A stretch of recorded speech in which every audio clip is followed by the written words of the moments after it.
1, 2, 3, come on.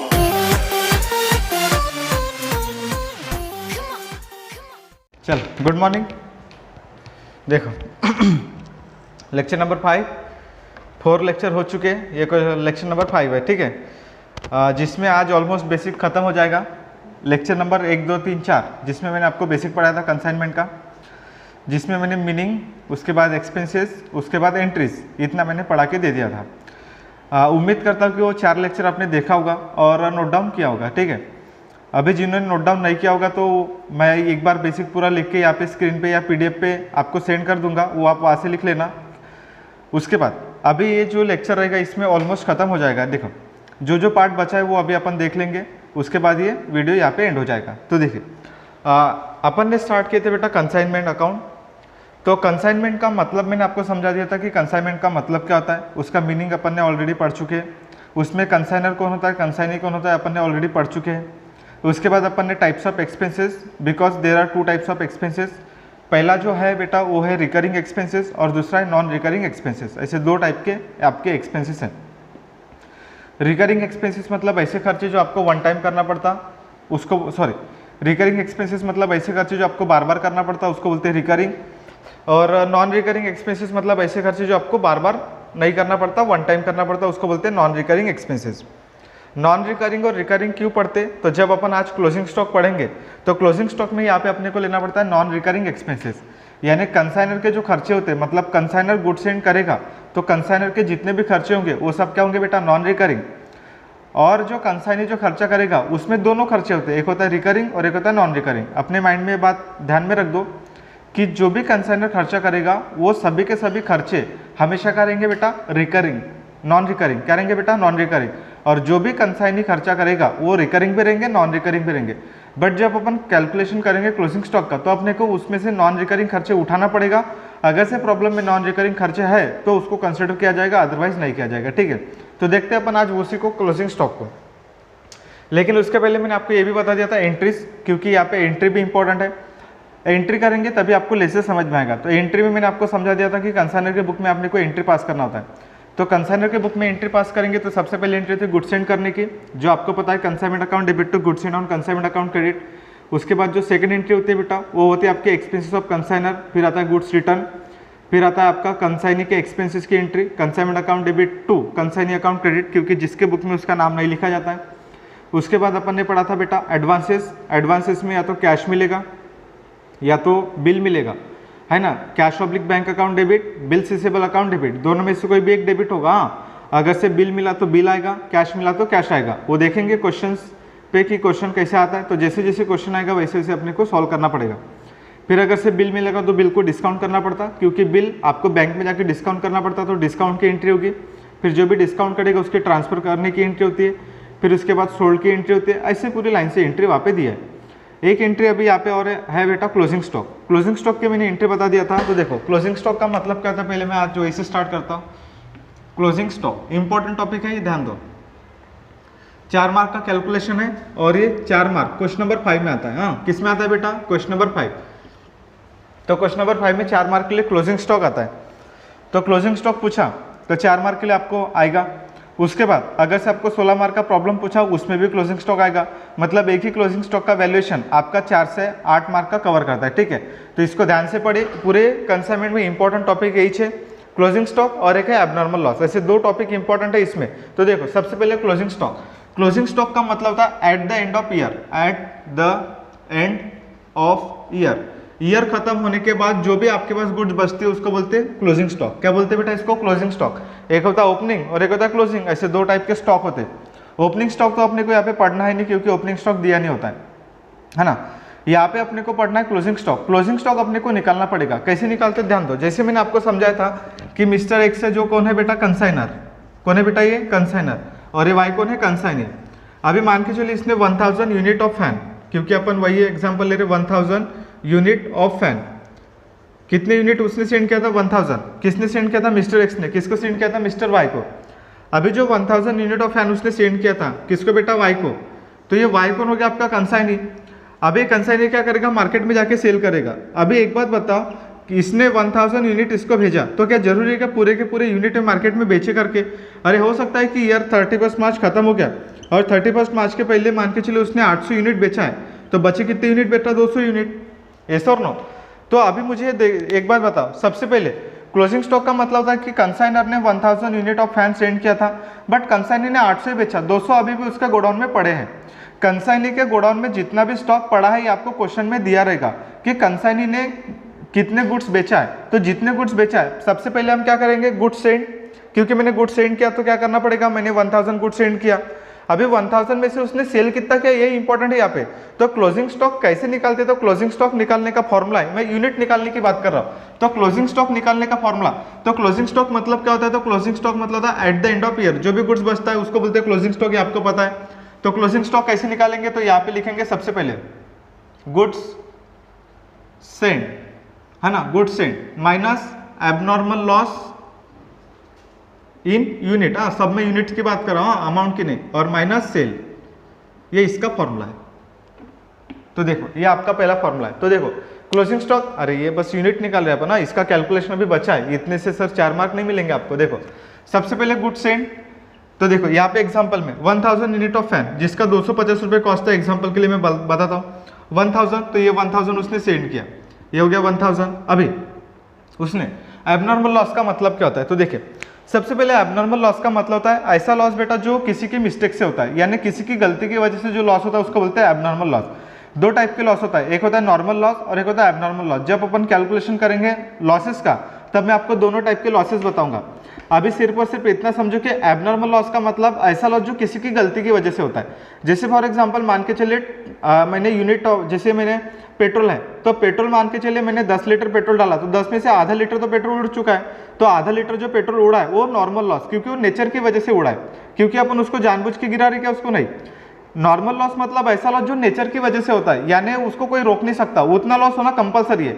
जैसे for example आप factory में प्रोडक्शन कर रहे हैं, एग्जांपल सीमेंट का, अभी जैसे मान के चले आपकी सीमेंट की बोरी है, तो पूरा का पूरा सीमेंट यूज होता है क्या? उसमें से कुछ ना कुछ सीमेंट तो वेस्टेज होता ही है ना, क्योंकि वो वेस्टेज को आप रोक नहीं सकते। तो जिसको आप रोक नहीं सकते, जो नेचर की वजह से होता है उसको बोलते हैं नॉर्मल लॉस, और जो किसी की गलती की वजह से होता है उसको बोलते हैं एबनॉर्मल लॉस। अभी मान के चलिए मैंने 1000 यूनिट ऑफ फैन मैंने सेंड किया था और मान के चलिए ड्राइवर वापस सोया था और वो गुड्स चोरी हो गई, तो ये चोरी होना क्या है बेटा? एबनॉर्मल लॉस है, क्योंकि गुड्स चोरी हो गई, वो नेचुरल लॉस थोड़ी, नेचर की वजह से थोड़ी, नेचर बोलता है कि आप चोरी करो करके, नहीं। तो ये हो गया एबनॉर्मल लॉस। एबनॉर्मल मतलब जो किसी की गलती की वजह। अभी इसमें किसकी गलती बेटा? ड्राइवर की गलती है, उसने एक ट्रक खड़ा कर दिया था और सो गया था, तो अभी उसमें से 10 फैन क्या हो गए? चोरी हो गए। तो चोरी किसकी वजह से हो गया? ड्राइवर की गलती। तो कहीं ना कहीं एबनॉर्मल लॉस में किसी ना किसी की गलती की वजह से जो लॉस होता है उसको बोलते हैं एबनॉर्मल लॉस। अभी यहाँ पे एबनॉर्मल लॉस मान के चले 1000 फैन सेंड किया था, 1000 फैन में से क्या हुआ? रास्ते में मान के चले एक्सीडेंट हो गया या रास्ते में कुछ ना कुछ गुड्स खराब हो गई, मान के चले उसमें से 10 फैन क्या हो गए? खराब हो गए। तो देखिए सबसे पहले 1000 सेंड किया था, उसमें से जो 10 फैन थे, फैन मतलब समझ में आ गया, मान के चले थेफ्ट हो गए, चोरी हो गए, तो 10 फैन चोरी हो गए और मान के चले उसने 800 फैन बेचा, ठीक है। तो ऐसे उसने टोटल उसका कैलकुलेशन है। तो देखिए सबसे पहले उसने 1000 गुड सेंड किया। चलो मैं एबनॉर्मल लॉस का क्वेश्चन अभी लेता नहीं हूँ, उसको अपन बाद में सॉल्व करेंगे। तो देखिए अपन ध्यान रखना, एबनॉर्मल लॉस वापस लिया जाता है। 1000 यूनिट सेंड किया था, 1000 यूनिट में से कितने उसने बेचा बेटा? 800। 1000 में से ये यहाँ पे 0 रहेगा, मान के चले अभी 0 है, क्योंकि अभी एबनॉर्मल लॉस नहीं हुआ है, ऐसा मान के चलते, क्योंकि क्वेश्चन में आता है। जब मैं क्वेश्चन में आएगा तो मैं आपको बता दूंगा, लेकिन अभी इसमें 0 मानते हैं, क्योंकि अभी ऐसा समझते कि उसमें नहीं है। 1000 में से 0 और उसमें से 800 माइनस करेंगे, बचा कितना? 200 यूनिट। मतलब अभी भी उसके पास कितने फैन पड़े बेटा? 200 यूनिट पड़े, तो इसको बोलते हैं क्लोजिंग स्टॉक। तो क्लोजिंग स्टॉक का मतलब समझा क्या आपको? तो क्लोजिंग स्टॉक का मतलब देखो, सबसे पहले 1000 यूनिट उसने सेंड किया था, एबनॉर्मल लॉस ने 0, यूनिट कितना है? सेल 800, तो ये सेल है, तो 1000 में से 800 बेचा है, बचा कितना? 200। तो अभी अपने को निकालना है 200 रुपये की कॉस्ट, यानी 200 यूनिट की कॉस्ट निकालना है कि 200 यूनिट की कॉस्ट कितनी है। तो ये हो गया आपका क्लोजिंग स्टॉक इन यूनिट। अभी अपने को निकालना है अमाउंट कि वो 200 यूनिट की फैन की कॉस्ट कितने रुपए है, ये अपने को वापस निकालना है। तो इसमें अभी 2-3 कैलकुलेशन है, ये ध्यान रखना। सबसे पहले तो अपन क्या करेंगे? क्लोजिंग स्टॉक का फॉर्मूला। क्लोजिंग स्टॉक मतलब समझ में आ गया क्या? तो क्लोजिंग स्टॉक मतलब है ईयर के एंडिंग में जो भी गुड्स बचता है उसको बोलते हैं क्लोजिंग स्टॉक। ये हो गया आपका। क्लोजिंग स्टॉक कैसे निकालेंगे? तो क्लोजिंग स्टॉक निकालने का फॉर्मूला, सबसे पहले आप लिखेंगे गुड्स सेंड, कंसाइनर ने जितने गुड्स सेंड किया वो उसमें से मान के चले एबनॉर्मल लॉस हुआ होगा तो वो माइनस करेंगे, बट अभी ये वाले प्रॉब्लम में हम नहीं समझते, मतलब अपन एग्जांपल ले रहे। तो यहाँ पे एबनॉर्मल लॉस मान के चले 0 है, उसके बाद उसने सेल किया 800, तो बचे कितने 200 यूनिट ऑफ फैन। अभी 200 यूनिट ऑफ फैन इसका हमें करना है कैलकुलेशन। तो ये कैलकुलेशन कैसे किया जाएगा ये यहाँ पे इंपॉर्टेंट है कि 200 यूनिट की what is the cost of 200 unit of fan, 200 unit fan की क्या कीमत है ये अपने को निकालना है। तो ये निकालते कैसे, तो देखो सबसे पहले 3 स्टेप में आंसर निकलता है इसका। कितनी स्टेप में निकलता है बेटा, 3 स्टेप। ध्यान रखो कितनी स्टेप में आंसर निकलेगा इसका, 3 स्टेप में। 3 स्टेप में सबसे पहले निकलेगा कॉस्ट ऑफ गुड्स, उस पर्टिकुलर गुड्स की कॉस्ट कितनी। यहाँ पे गुड्स क्या है बेटा, यूनिट मतलब फैन। हाँ यहाँ पे हम गुड्स को फैन बोलेंगे। देखो सबसे पहले कॉस्ट ऑफ गुड्स तो एक बात बताओ, सबसे पहले यहाँ पर आएगा कॉस्ट ऑफ गुड्स, तो कॉस्ट ऑफ गुड्स लिखेंगे यहाँ पे। तो कॉस्ट ऑफ गुड्स मान के चलिए यहाँ पे कितने यूनिट है बेटा, 200 है ना। ये कहाँ से आया मैं आपको बताता हूँ, ये देखो 200 यहाँ से आया, 200 यूनिट है उसके, एग्जाम्पल है। हाँ और एक का फैन का कॉस्ट कितना है 250, मैंने एग्जाम्पल में लिया था, तो इसको 250 से मल्टीप्लाई करेंगे, ये हो गया आपका। तो यहाँ पे जितना भी आंसर आएगा 25 दूने 500, मतलब ये 50, ये 5000 इसका आंसर आएगा। क्लियर, 25 दूने 50 और ये 50,000 उसका आंसर आएगा। ठीक है, अभी हो गया आपका 50,000 कॉस्ट। ये समझा कैसे है, तो सबसे पहले लिखेंगे cost of goods. Cost of goods ये क्वेश्चन में जब आएगा तब मैं आपको अच्छे से समझाऊंगा, यहाँ पे ध्यान दो। कॉस्ट ऑफ गुड्स सबसे पहले क्लोजिंग स्टॉक में सबसे पहली स्टेप कौन सी होती है बेटा, cost of goods. Cost of goods कितने गुड्स बचे, जितने गुड्स बचे उसको मल्टीप्लाई करना पड़ेगा आपको उस अमाउंट के साथ जो उसके कॉस्ट है। एक यूनिट की कॉस्ट कितनी, तो यहाँ पे एक यूनिट ऑफ फैन की कॉस्ट कितनी है 250, तो 200 यूनिट बचे हैं, तो 250 यूनिट एक का है, तो टोटल यूनिट कितने के होंगे, समझ में आ गया। तो 200 इंटू 250 तो हो जाएगा 50,000 रुपीज़, ये आपका आंसर हो जाएगा पहला। समझ में आ गया बेटा। ये क्यों निकाला मैंने, क्योंकि हमें निकालना है क्लोजिंग स्टॉक का वैल्यूएशन। वैल्यूएशन मतलब वैल्यू, वैल्यू निकालने के लिए पहले यूनिट कितने बचे और उसका एक यूनिट का प्राइस कितना है। तो यहाँ पे एक यूनिट का जो प्राइस है वो है बेटा आपका 250 रुपये। तो 250 कितने नंबर ऑफ यूनिट रिमेनिंग है उसके गुणान में, तो 200, तो 250 मल्टीप्लाइड बाई 250, तो ये आपका आंसर आएगा 200 इंटू 250 50,000। ये हो गया पहला। दूसरा अपने को लेना बेटा expenses of consignor. Expenses of consignor यहाँ पे प्लस होगा, और तीसरा प्लस होगा नॉन रिकरिंग एक्सपेंसेस ऑफ कंसाइनिंग।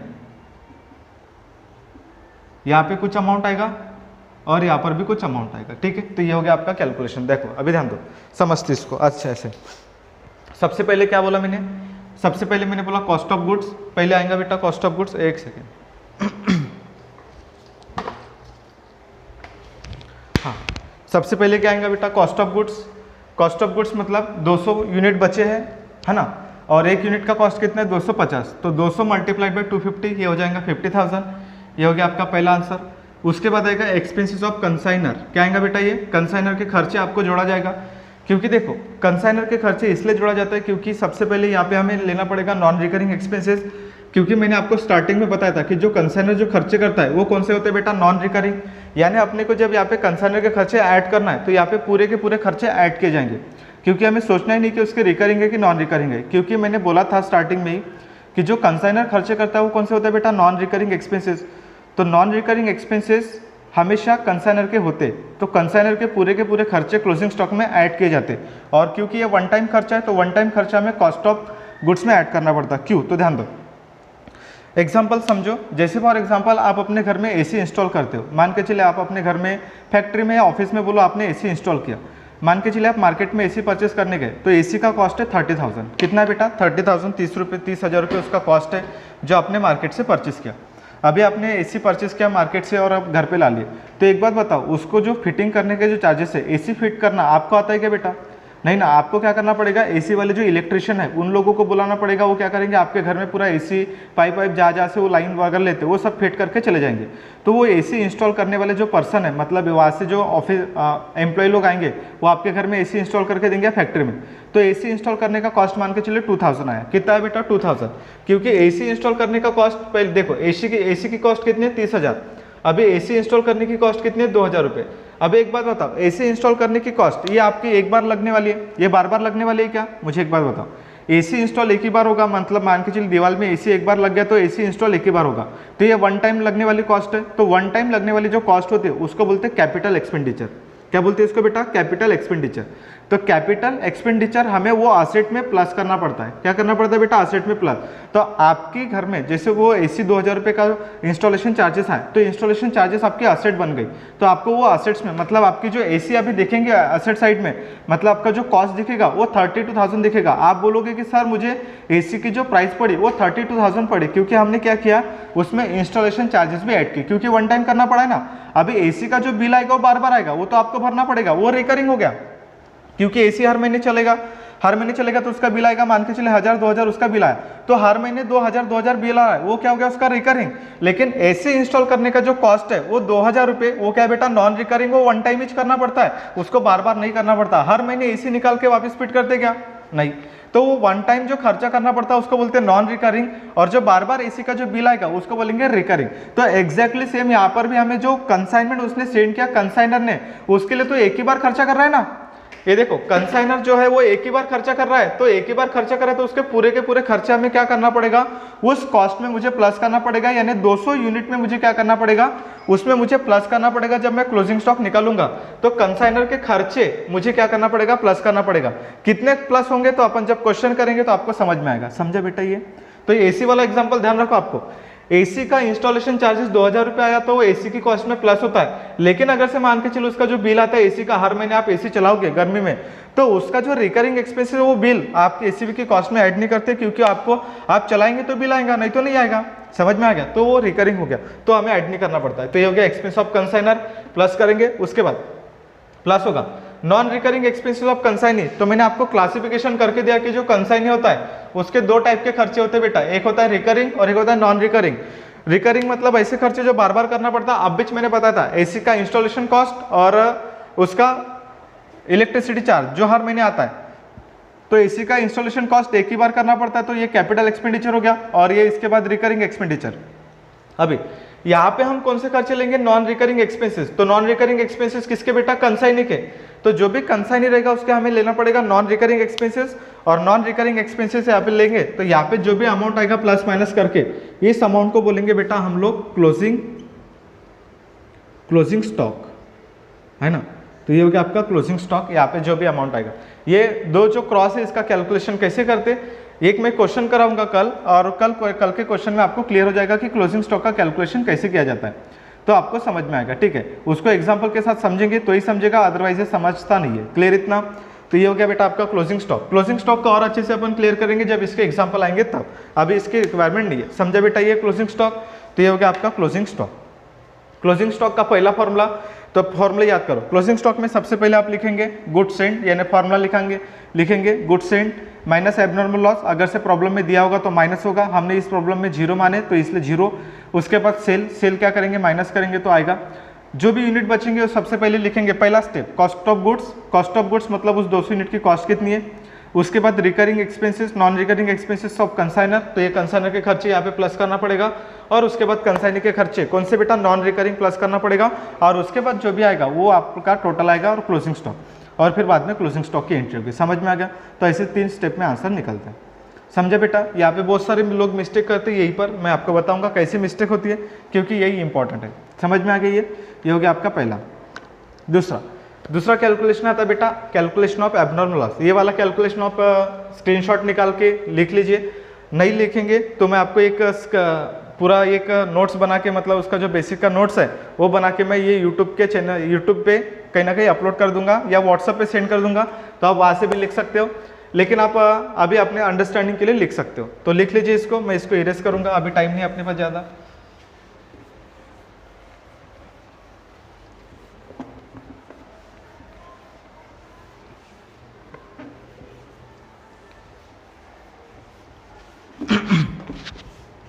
चलो उसके बाद नेक्स्ट है बेटा आपका कैलकुलेशन ऑफ एबनॉर्मल लॉस। तो यहाँ पे सेकंड वर्किंग नोट है वैल्यूएशन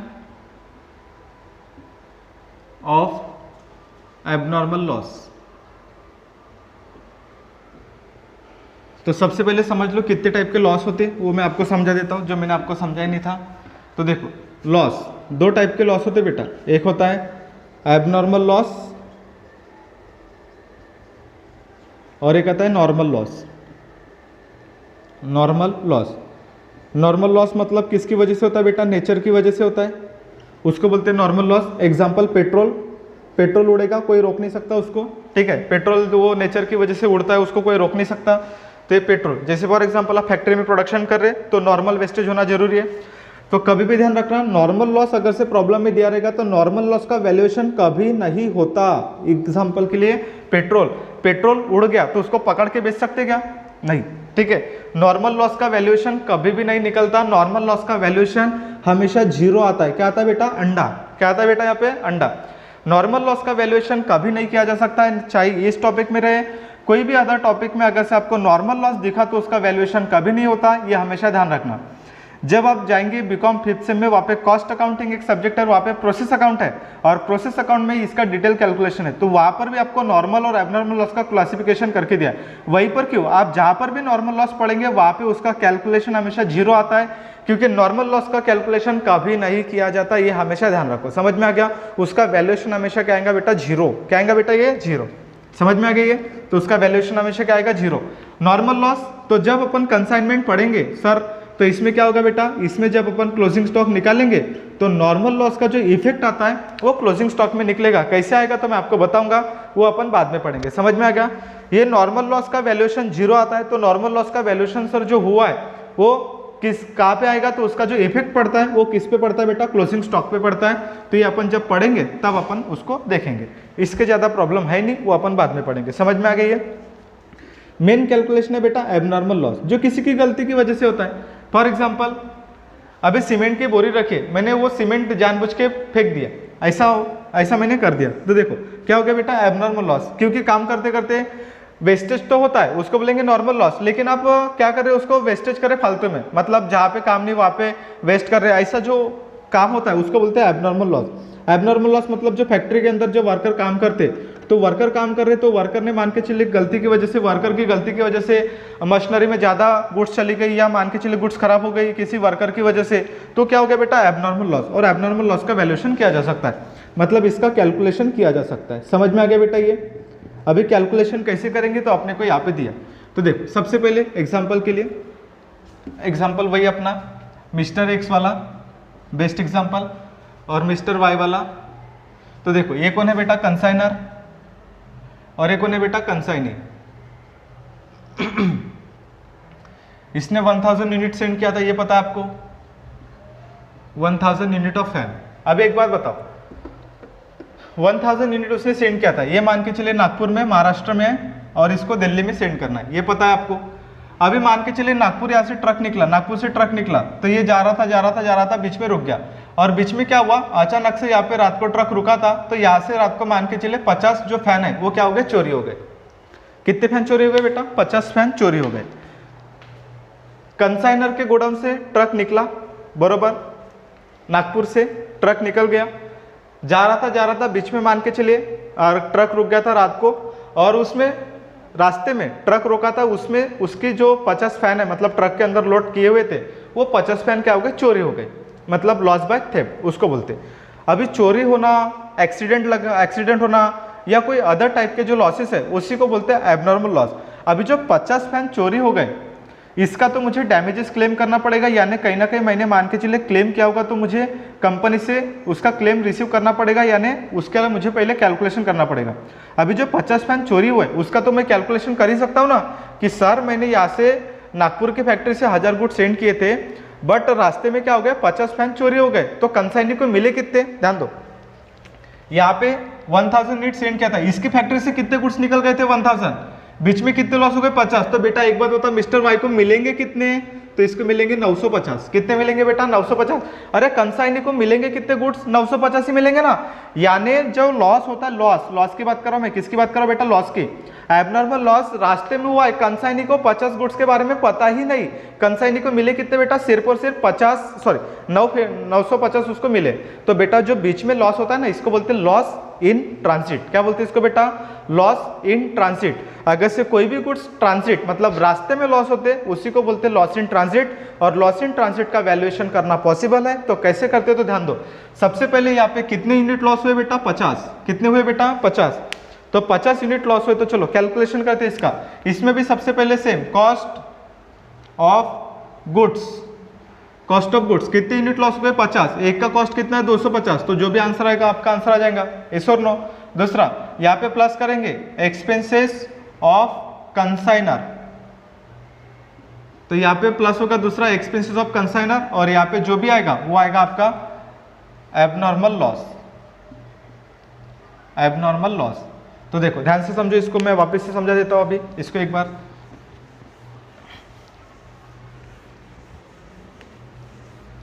देखो सबसे पहले लिखेंगे कॉस्ट ऑफ गुड्स, कितने यूनिट लॉस हो गए 50, एक का प्राइस कितना है 250। यहाँ पे एक्सपेंसेस ऑफ कंसाइनर, यहाँ पे सिर्फ और सिर्फ एक्सपेंसेस ऑफ कंसाइनर ही लेते हैं, क्योंकि इसके जो 50 लॉस हुए, तो 50 लॉस हुए तो एक बार बताओ, ये इसकी नागपुर की फैक्ट्री से निकला था, तो टोटल गुड्स कितने थे बेटा 1000।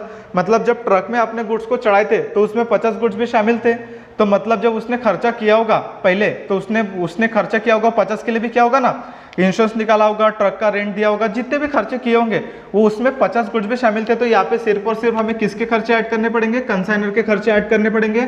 कंसाइनर के खर्चे ऐड नहीं करते क्योंकि उसको गुड्स मिला ही नहीं, तो उसको गुड्स मिला ही नहीं तो उसके लिए खर्चा होगा ही नहीं, तो होगा ही नहीं तो यहाँ पे ऐड होगा नहीं। समझ में आ गया बेटा ये एबनॉर्मल लॉस। तो ये हो गया आपका वैल्यूएशन ऑफ एबनॉर्मल लॉस, इसको बोलते हैं लॉस इन ट्रांजिट। समझा बेटा ये, तो ये आएगा आपका दोनों का प्लस करके।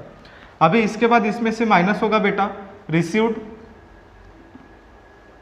From insurance company. मान के चले आपने कोई इंश्योरेंस किया होगा तो आप क्या करेंगे, उसका क्लेम करेंगे, तो मान के चलो इसमें से कुछ पैसा कंपनी से मिलेगा तो उसको लिखेंगे received from insurance company, minus करेंगे, और फिर उसके बाद जो बचेगा ये बचेगा आपका यहाँ पे नेट लॉस इन ट्रांजिट, तो यहाँ पे लिखेंगे नेट लॉस इन ट्रांजिट, ये आएगा। जब अपन क्वेश्चन करेंगे तो आपको अपने आप समझ में आएगा, डोंट वरी।